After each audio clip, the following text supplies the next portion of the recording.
কয়েক ঘন্টা পরে রাত 12টা 1 মিনিটে আমাদের এখানকার যে কার্যক্রম সেটি শুরু হবে।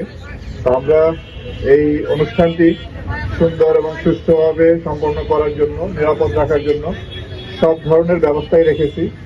অন্যান্য সকল আইন শৃঙ্খলা রক্ষাকারী বাহিনীর সাথে সমন্বয় করে র্যাপিড অ্যাকশন ব্যাটালিয়নও আমাদের ফোর্স এখানে মোতায়েন করেছি।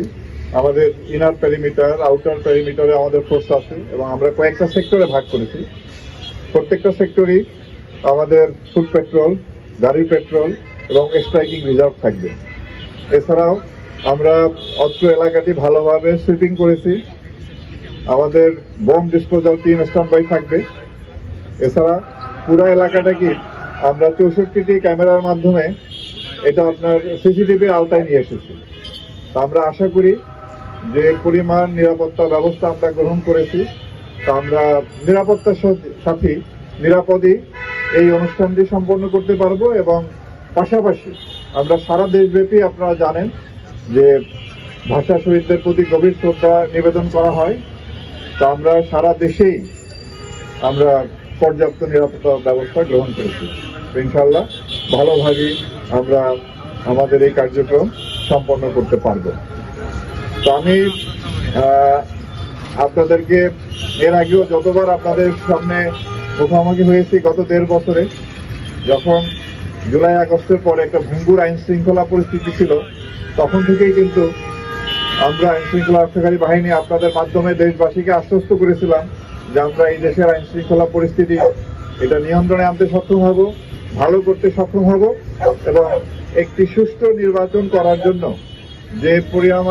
যেরকম পরিবেশ দরকার আমরা সেই রকম পরিবেশে নিয়ে আসতে সক্ষম হব। তো ইনশাআল্লাহ আমরা সবাই মিলে জাতিকে একটি সুষ্ঠু নির্বাচন উপহার দিতে সক্ষম হয়েছি এবং আমরা আশা করি আপনাদের মাধ্যমে দেশবাসীকে আশ্বস্ত করতে চাই ভবিষ্যতেও এই দেশের আইন শৃঙ্খলা পরিস্থিতি ক্রমান্বয়ে আরো ভালো হবে এবং আমরা অপরাধ নিয়ন্ত্রণে আনতে পারব।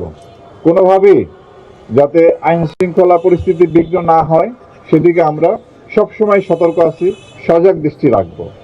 আমরা আপনাদের কাছে দৃঢ়ভাবে বলতে চাই যে দাবি আদায়ের নামে কিংবা আন্দোলনের নামে সাধারণ জনগণকে তাদের উপরে জুলুম করা বা তাদেরকে জিম্মি করে কোনো ধরনের কার্যক্রম আমরা হতে দেব না। আমরা চাই এই দেশের মানুষ নির্বিঘ্নে চলাফেরা করবে, তাদের যে স্বাভাবিক জীবনযাপনের যে প্রক্রিয়া কার্যক্রম সেখানে যেন কোনো রকম বাধা না আসে, সেজন্য আমরা সজাগ দৃষ্টি রাখবো। আমরা আশা করি আপনাদের সহায়তা নিয়ে, দেশবাসীর সহায়তা নিয়ে এই দেশের আইন শৃঙ্খলা পরিস্থিতি ক্রমান্বয়ে আরো ভালো হবে, অপরাধ নিয়ন্ত্রণে আসবে এবং একটি সুন্দর একটি দেশ আমরা উপহার দিতে পারবো দেশবাসীকে, ভালো একটি পরিবেশ। সেই আশাবাদ ব্যক্ত করে আমার বক্তব্য শেষ করছি।